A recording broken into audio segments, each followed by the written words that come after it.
welcome everybody to yet another exciting episode of Strengther by CXO Digital Pulse.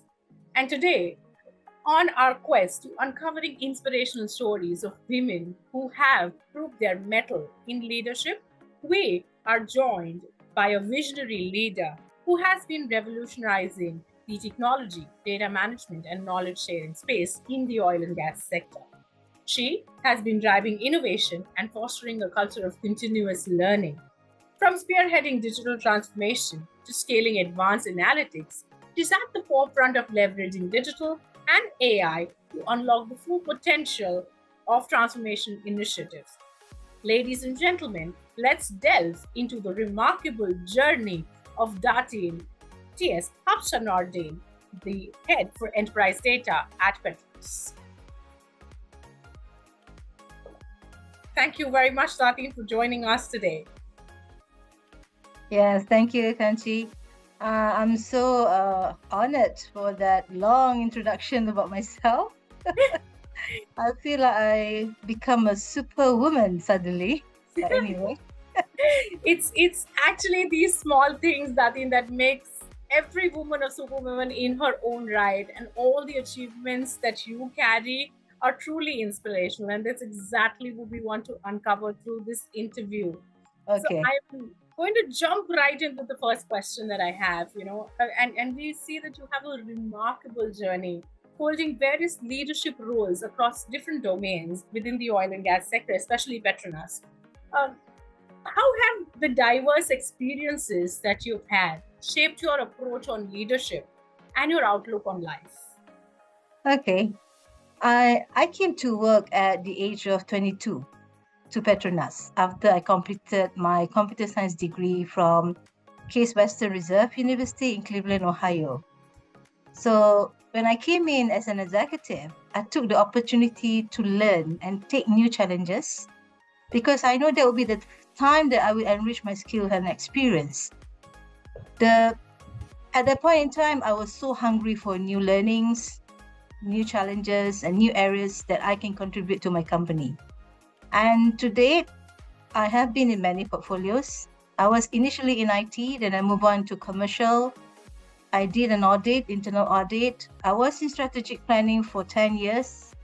I've been in change management, transformation, and the last 5 years, I've been in the data space and I've been going through the digital transformation. In fact, as we speak, I'm actually now into my new role. I'm now on my second day in my new role, leading the Petronas Artificial Intelligence Center of Excellence. So I keep on, moving around. Throughout this period, I've learned my weaknesses and strengths. So this is the time when I observe how other leaders in actions so that I can emulate the right behaviors and thinking patterns. And it also serves as a reminder to me on the non-effective action which could demotivate my team. So I need to make sure I learn not to repeat that, not to undertake such behavior. Right. As a complete finisher myself, I am really fully committed to the business outcomes, and I'm trying to create the balancing act between the work and my life. And this is made possible with the skill to compartmentalize myself. By mean is that when I'm at work, I channel my energy and my attention on my work. And when I'm at home, I channel all my energy and attention on my family. So when I become a little bit senior in my role and I become a senior manager, this got better and it allows me to empower my managers and my team on the delivery, while I continue to provide steer on the strategy and guidance on the right approach to problem solve, ensure seamless integration and collaboration of my teams across other departments, and more importantly, the right balance on eyes on, hands off management style that allow my team to be matured in their thinking, understand their strengths, and taking ownership and accountability to deliver business outcomes. In my current state, I see a bigger purpose of contributing to my country, Malaysia, in an area which I'm passionate about, and that is data and AI. That's quite brilliant and quite an inspirational, journey that you've kind of outlined for us. And congratulations on your move to heading the Center of Excellence for AI for Petronas. Yes, I think it's going to be very exciting, a bumpy ride, roller coaster ride. I'm sure it will be.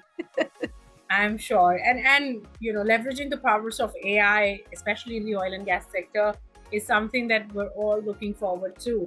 So Yeah. that's absolutely brilliant. With that, Latin, my next question, and on this journey, I'm sure that you carry a very busy schedule. And of course, there are demands from the professional responsibilities as well. Um, what is it that you do to maintain a sense of balance and well being in your personal life? Okay. So again, I just want to reiterate how I operate. I operate in a manner that I compartmentalize myself on matters concerning work versus personal life. So the rule is very simple. I need to be in the moment. So in the moment when I'm at work versus when I'm at home. So I refrain from discussing work matters at home with my family as I value my family's presence. So when the period when my kids are growing up, their priority is my mission critical. They are my life. So they are my mission critical. But when my kid is now in university, I have more time for myself. And I guess that's where the luxury of time comes in. And that allows me to keep myself busy with activities that which I miss. As simple as going for facial treatment, for instance, having coffee or dining with friends and so forth. So my indicator on sense of balance is my contentment and the least things to worry about in my life. So those are actually my simple rule. And that's very beautifully laid out, that if you are content within yourself, everything else, lives in a state of equilibrium and balance. Yeah. Brilliant. And I think, Kanchi, this is also where, we just have to realize this, right? Everyone has a different priorities. How I look at the value of my life versus what I feel I'm happy about is very different than yourself and other audiences. So I think what's more important is what do we see that brings happiness to us, right? To our own. Absolutely. Absolutely. Well, moving forward to my next question, that your dedication to continuous learning and professional development is evident in everything that you do. Could you share maybe a pivotal moment or an experience that has actually fueled your passion for lifelong learning? Okay. So first and foremost, the fact that I move jobs many, many times, right? So I see learning as a lifetime commitment. And that's the reason it helps also in terms of moving jobs. I need to be having that learning agility. Personally, I believe that a person who hungers for knowledge and applying that knowledge to create results is a testament of progress. So an example that I can relate is when I've been tasked to manage data for Petronas, because that happened in 2019, which my job requires me to lead a data transformation so that it will be able to fuel our digital success. When I came into the job, the first thing I did was to learn on data from credible references. I learned from my team who have been having years of experience in managing data, and I've had many stakeholder engagement with various data solution provider so that I can understand the pain points and their methods of their solution. So this allows me to define a more robust data strategy and data transformation plans for my company, including the design of many data programs that have been implemented, which have significant results, and some are breakthrough results. I took the first step to certify myself as a data management professional by DAMA. This is a data management association, which has been, in operations in many parts of the world. I wanted to become a role model for my team to do the same. And that's the reason why I took the first exam, even though I was in the second cohort. So I feel that in the world that we are living in today, what sets us apart is not about our gender, it's not about our age, it's not about our wealth, our social status, but I feel that it's greatly in our substance and knowledge on the subject matter. Again, very beautifully and wonderfully put. And I totally agree with you when you say that, it's these little things that make you learners for life. And if you are a learner for life, that inspires everybody around you. True. Very fascinating. Uh, Nothing as somebody deeply committed to driving data and digital transformation, what drives your motivation each day beyond just the confines of your professional duty? What's the one thing that motivates you? Okay. Instead of telling you the one thing, I'll tell you on two things. Wow. Okay, so my motivation in driving data and digital transformation anchors on two things. First, I'm seeing my team goes beyond their comfort zone to deliver many data programs with outstanding results. So I'm seeing how they have self-conviction to make things successful, and they taking pride in their success has continuously fueled my motivation. I get motivated when I'm enabling a team success and having my team members become more competent in their roles. Secondly, as data transformation is a culture hack in the organization, the commitment of various data roles in my organization, which now makes data as their business affairs or their business priority, is the foundational success for a data-driven organization. I'm also seeing many organizations in Malaysia putting priorities on data, and I'm contributing to sharing the insights through my engagement talks in various platforms to create the urgency and passion on data. A lot more organizations are starting to understand the importance of data governance and management practices so that they can ensure their data is ready to monetize the values and enabling AI success. I just get motivated. The person who get motivated for having more people who share same passion on data, which my journey only started in 2019.